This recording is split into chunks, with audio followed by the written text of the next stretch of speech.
Allora, Ok, sempre iniziamo. il califfo. Sembri un califfo. Sembra il Brucaliffo. Ah, bella la storia del Brucaliffo, mi piace.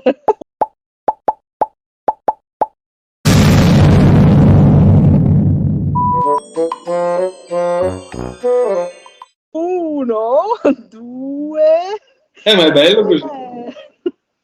Ciao, siamo Buonasera. tornati. Buonasera a tutti.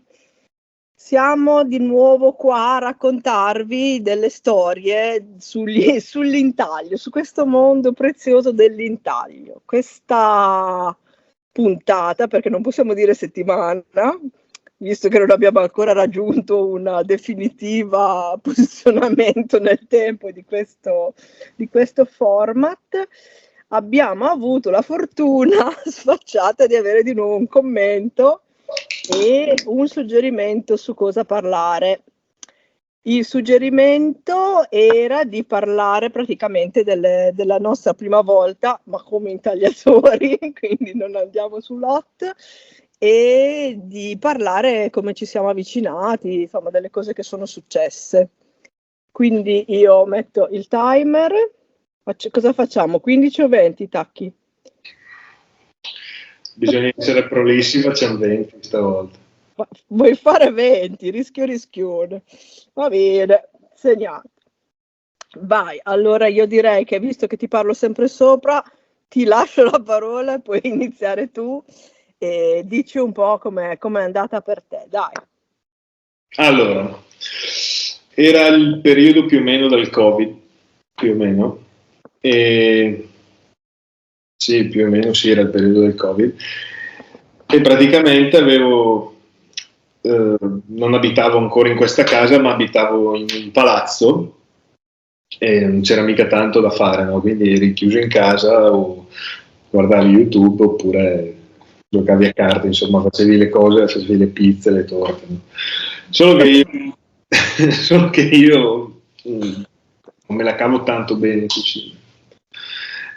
Allora, sì, mi ricordo che i vari brico così erano aperti perché mi ricordo che si poteva andare a prendere la vernice per verniciare le ringhiere, insomma, per fare i piccoli lavoretti a casa, visto che eravamo tutti a casa. E allora sono andato a prendermi dei pezzi di abete, i classici. Come hanno giustificato che hanno aperto i brico, che dovevano essere solo beni di prima necessità? Cioè io capisco che per noi era un bene di prima necessità, però... Ma non ero ancora arrivato in quella fase di bene di prima necessità. Ah, ok. Mi stavo avvicinando, però sapevo che erano aperti. Adesso non mi ricordo per quale motivo fossero aperti, però tant'è che c'era la coda. Non ti facevano entrare e c'era la coda agli ingressi, loro ti chiedevano cosa volevi e te lo portavano all'ingresso, tu pagavi. Ho detto vabbè, proviamo a fare qualcosa col legno. Bene o male il legno piace un po' a tutti, no? Anche a me era sempre piaciuto, mi ricordo mio nonno costruire le cose col legno. Allora sono andato a prendere questi pezzettini di abete, che era, se mi ricordo, se 5x5, una roba così. No, ho preso tipo degli stocchetti da 1 metro, mi sono fatti tagliare tutti, no, a 10 e poi li ho messi tutti in una scatola di quelle di plastica, non sai, quelle dove metti il contenitore di plastica, l'ho lasciati un po' perché ho detto però non avevo niente per intagliare, per incominciare ad intagliare, no? Quindi allora cosa ho fatto? Sono andato su Amazon, la prima lama che ho visto ho comprato. Erano quei set di sgorbie cinesi che io non sapevo neanche si chiamassero sgorbie, quelle piccole, no? Quelle che c'è dentro lo scalpellino, che hai dentro la sgorbia U, quella sgorbia V, insomma il set. Sì. E Quelle da mano proprio, neanche da martello. No, quelle piccole. Proprio piccole, piccole. Sì, sono quelle da mano. Si vedono lì in alto, qui. Qua dietro nel tavolo. Sono le prime. E allora ho con lo scalpello, non quello dritto, ma quello a 45 gradi, pensando fosse un coltello, perché io non avevo mai preso in mano un coltello da intaglio. Mi sono messo a intagliare sto omino qui e praticamente è uscito una sorta di Rasputin, ma veramente era bruttissimo, era una roba... ma è uscito perché... non per volere, è uscito perché non ero capace, quindi... e credo che nel trasloco quando ho lasciato quella casa e sono venuto in questa sia andato perso. Ah, peccato. No, meglio. Ma no, il primo amore, dai. E quindi il secondo tentativo, che cosa hai creato? Il secondo tentativo è stato uno gnomo che... sei passato da quello allo gnomo. Sì, ma anche il primo era un gnomo, solo che era... Sì, era uno gnomo un po' cattivo, capito? Bene, comunque è andata talmente bene che ci sei rimasto coinvolto. Ma sono rimasto coinvolto perché, come ho sempre detto, il Covid ha avuto tanti lati negativi, ma per me ha avuto anche un lato positivo, il fatto che non lavorando in una situazione dove era un bene di prima necessità, diciamo, avevo un sacco di tempo libero, quindi ho riscoperto delle cose ho scoperto e riscoperto delle cose che mi piacevano, ma che prima non avevo il tempo di fare, quindi non avevo nemmeno il tempo di mettermi lì a dire questo mi piace, questo non mi piace. Vero. Bene, invece io... periodo diciamo più o meno lo stesso, forse un anno prima. In realtà mi è sempre piaciuto, mi è sempre interessato e mi sono sempre chiesta come fanno. Però non ho mai, nemmeno io, non ho mai probabilmente avuto abbastanza tempo da fermarmi un attimo e ragionarci un po' bene sopra su come organizzare o meno.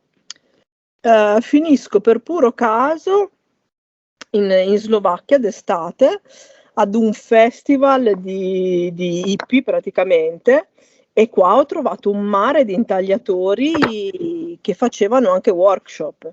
Così sono andata più volte, perché poi queste feste durano anche settimane, sono stata più volte a seguire i workshop di uno o dell'altro, ma essendo che non capivo assolutamente di cosa dicevano, perché parlavano tutti in slovacco, guardavo solo cosa facevano e non ho mai partecipato, e ho pensato dai, stavolta basta, mi ci dedico, voglio provare.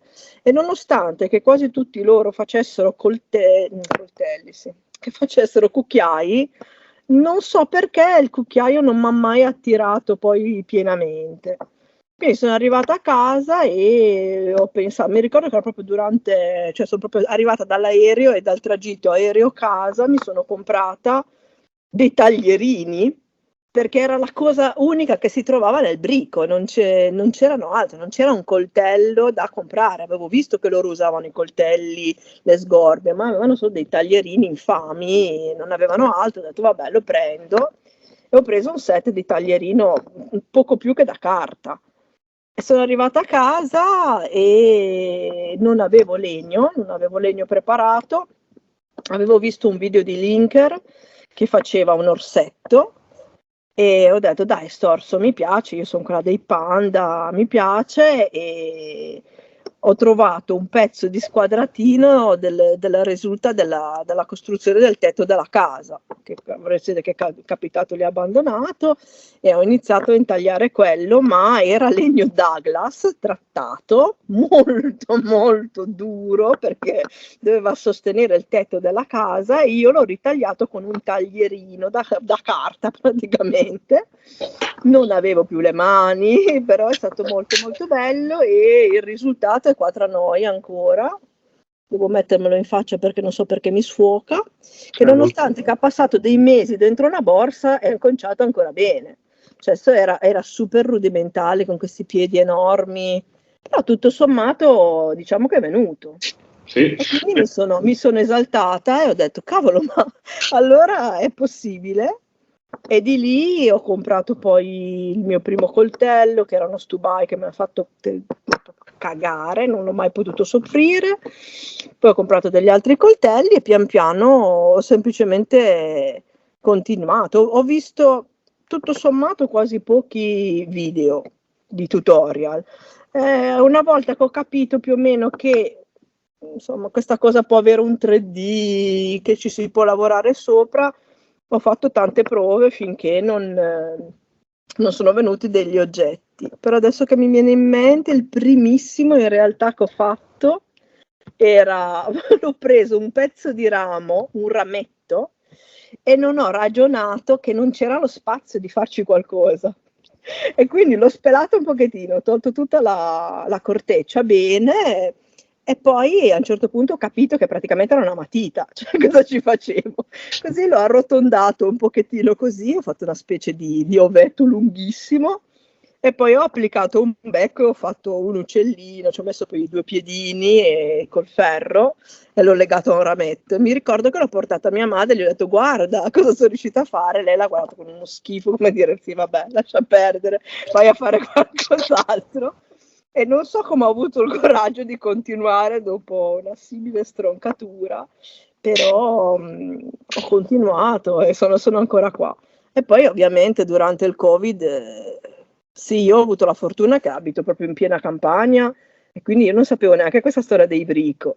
Ho sistemato il giardino, ho tagliato gli alberi, ho fatto di tutto e ho recuperato legno e poi di lì ho tagliato.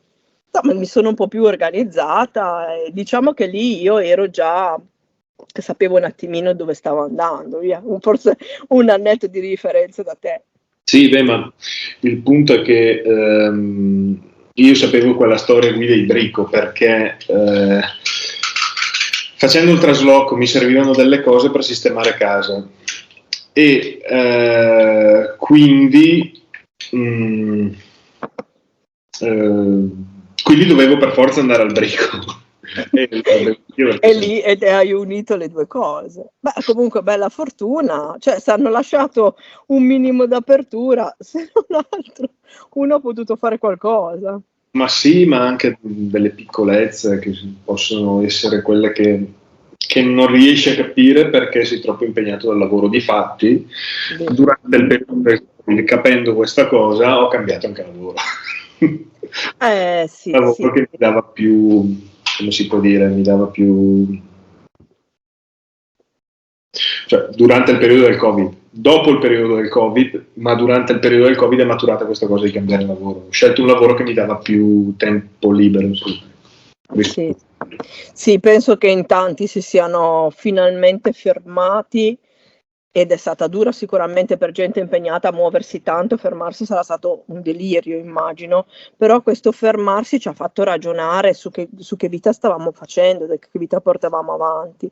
In realtà avere del tempo per sé, per fare un qualcosa di creativo, è talmente fondamentale. Cioè io oggi come oggi, se non avessi iniziato penso che mi sentirei mentalmente, dico già semplicemente quello, molto peggio di come sono adesso, perché se so che ho 5 minuti inizio a dare 2 colpi con un coltello, qualcosa nelle mani viene sempre. La bellezza di quello che cioè, tu hai in mano una cosa che ha una forma indefinita e dopo un po' che lo guardi dici ma guarda quello assomiglia a qualcosa, lo porti avanti, come ultimamente ho fatto una prova con i coltelli e avevo una sagomina di un gatto che avevo capito che era troppo grosso, l'ho tagliato quando aveva già la forma del gatto, praticamente gli hanno segato un pezzo e mi sono ritrovata sto scartino grosso un poco più che così, mi sono cominciata a intagliarlo ma non messo nella posizione gatto. Alla fine è uscito fuori un pinguino che se lo guardi così è magrissimo, però messo un po' di traverso ha il suo perché, che dici? Boh, proprio non sapevo cosa fare, non avevo niente in testa. Quando ti metti lì qualcosa esce sempre, cioè è una figata. Vabbè, sicuramente. Il punto è che ho adottato anch'io questa filosofia, nel senso di dire comincio qualcosa. Prima ero molto più severo, comincio una cosa e devo finirla. Sì, sì. Invece adesso magari comincio, do 2 o 3 colpi, magari vedo un po' le misure, traccio e poi lascio lì, magari lo finisco il giorno dopo o addirittura la settimana dopo. Sì, sì, ci sono dei progetti che io ce l'ho a mezzo da tempo e non li ho ancora finiti, perché in quel momento lì non ti convincono e finché non ti ritorna almeno la voglia di toccarlo di nuovo, è quasi inutile, non so, è come se non volessero nascere ancora, non è ancora il loro momento, loro hanno bisogno del loro tempo. Io mi ricordo il il gufo che è rimasto sulla morsa, io penso, per 4-5 mesi. Una gestazione difficile. Sì, è lì proprio lì in alto il gufo, eccolo là. Gufo. Di là è rimasto sì, lo vedo, verde e marrone, sì. È rimasto sulla morsa per 5-6 mesi, però il gufo lì è stato fatto tutto con le sgorbie, quelle grosse, col mazzo. Ricordo quando lo facevi, sì. Sì, ci sono dei lavori che veramente richiedono il loro tempo. Io adesso stavo pensando chi è che mi ha bloccato così a lungo, non mi viene in mente nessuno. Perché bene o male nei 2 o 3 giorni li faccio e li finisco. Ah no, forse c'ho questo. Sì, questo qua non ha mai visto la luce. Che non so di preciso cosa volesse essere, forse un uccello. Però poi ha incominciato a fare questa faccia che mi sembrava una scimmia. Allora mi sono fermata e ho detto ci penso, però questo cappello, non so cosa volessi fare. E quindi questo qui è ancora qui, non so, forse anche lui avrà 3-4 anni aspettando il suo momento. Non so, prima o poi ce la farà. Un altro che mi ha fatto aspettare è stata la barchetta che ho finito. Ah sì, la dicevi l'altra volta, è vero. Lì era là, attaccata al banco delle mole. Io intanto la guardavo, mi dicevo prima o poi ti finisco. Ti verrà il tuo momento, Alla fine l'ho finita. Aia, ci siamo. Abbiamo sforato o siamo giusti? No, perché ho messo i soliti 15 per lasciarci tempo di sforare. E quindi che cosa possiamo dire? Cioè, in definitiva questo, cioè il percorso. Sì, nel senso, allora io vorrei dire una cosa a chi vuole cominciare ad intagliare. Nel senso che potrà sembrare, diciamo, banale, ma di provare a farlo, non perché non lo si è mai fatto, di dire magari non sono capace, magari non mi esce bene quella cosa, magari non lo faccio perché se magari mi esce bene, poi mi esce male, mi deprimo, mi avvilisco e non faccio più niente. Abbiamo cominciato tutti con un pezzettino di legno e Rasputin che non c'è più adesso, però se non si prova a fare una cosa non si sa mai se siamo in grado o meno, non si saprà mai se siamo in grado o meno di fare una certa cosa, che poi il fatto di non essere in grado è un po' tutto aleatorio, perché basta un po' di esercizio. Ad esempio io non sono un mago col disegno, assolutamente, cioè, non dico che disegno come i bambini dell'asilo, ma poco ci manca. Però sento dire da molti, ho parlato con molte persone che mi hanno detto io non intaglio perché non sono capace a disegnare. Ah vabbè, diciamo che aiuta, però ci sono anche tanti pattern, c'è tante cose che uno non ha necessariamente bisogno di un disegno alla fine. Sì. Cioè. Allora, il disegno vuol dire, quando tu disegni un volto, vuol dire magari fare le sfumature, quella è una roba che viene dopo, però infatti viene dopo, cioè non ti puoi fare quella preoccupazione all'inizio. Io dubito che il primo che prende un coltello in mano faccia immediatamente un volto. Sì, no. Arrivi dopo parecchio. No, intendo dire, continuando a provare, tu ti crei delle zone di comfort che sai che questa parte qua è il naso, io vedo così il volto come un triangolo, ok? Così. Sì. Ti prendi poi un modo per farlo, certo. Cominci col naso e hai la parte degli occhi e la parte della bocca, no? Quindi tu hai la mezzeria del naso e poi crei tutto il resto. Quindi bisogna provare a fare le cose perché sennò... Questo assolutamente sì, confermo.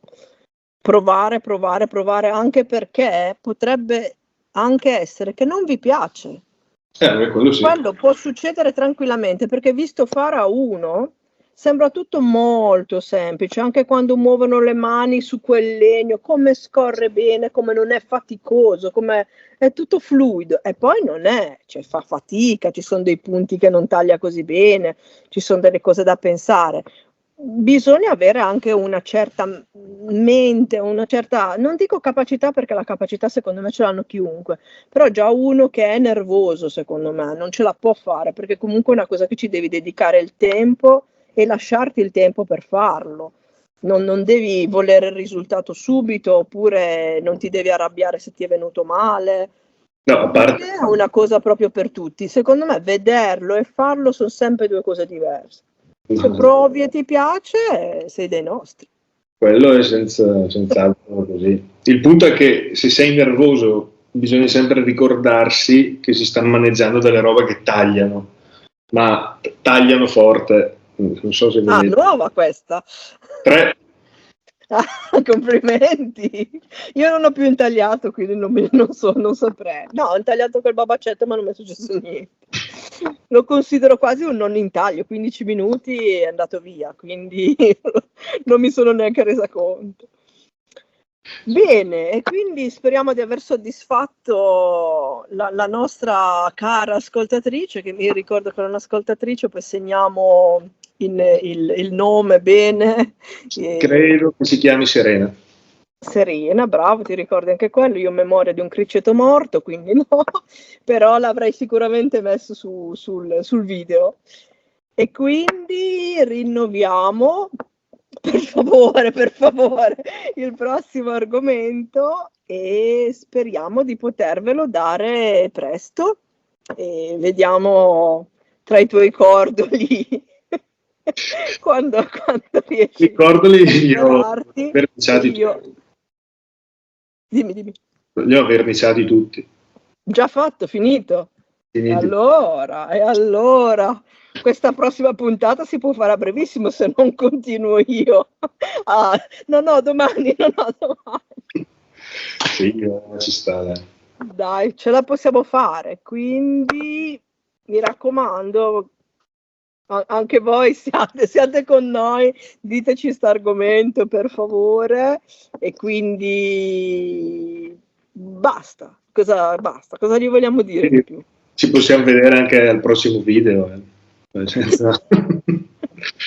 Dai, allora, a posto così. Abbiamo sforato di parecchio, quindi chiudiamo e salutiamo tutti. Dai, che poi mi tocca fare la traduzione, via, tagliare. Ciao a tutti! Ciao, buona serata, ciao Taki! Ciao.